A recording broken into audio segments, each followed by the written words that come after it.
Bonjour à tous, ici Julien Petit. Fan de voitures, bienvenue sur ma chaîne. Restez avec moi, on va aborder notre sujet du jour sans plus tarder. 31 août 2022, 15h58 p.m. EDT selon une brochure japonaise pour la nouvelle Honda Civic Type R 2023, la hot hatch aura 326 chevaux à la sortie de l'usine. Le document japonais a été partagé sur les forums Civic 11.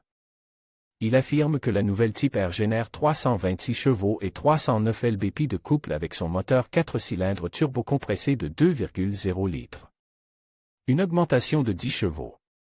Cela représente une augmentation de 10 chevaux par rapport aux 316 chevaux de la précédente Type R en spécification JDM, bien que le modèle du marché américain ait une spécification inférieure de 306 chevaux.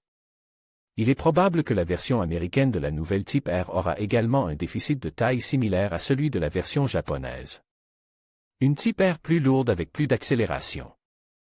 En ce qui concerne le poids, la brochure indique que le nouveau modèle pèse 3153 livres.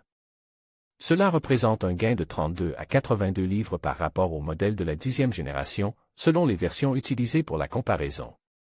Un léger gain de poids est attendu, car les spécifications énumérées suggèrent que la nouvelle Type R est plus longue, plus basse et plus large, comme la première Honda. Il est intéressant de noter que le document indique que la nouvelle Type R a un rapport de transmission final inférieur à celui du modèle précédent, 3,842 contre 4,111. Avec des rapports de démultiplication similaires à ceux du modèle précédent, cela devrait donner au nouveau modèle une accélération encore plus vive que celle de son prédécesseur. La Type R ne subira que des modifications mineures. En ce qui concerne les statistiques essentielles telles que le poids et la puissance, il convient de noter que quelques changements mineurs sont attendus pour le modèle américain. En règle générale, la puissance nominale est légèrement inférieure, souvent en raison des différences de carburant. Les poids exacts sont également souvent différents, en fonction des niveaux d'équipement proposés.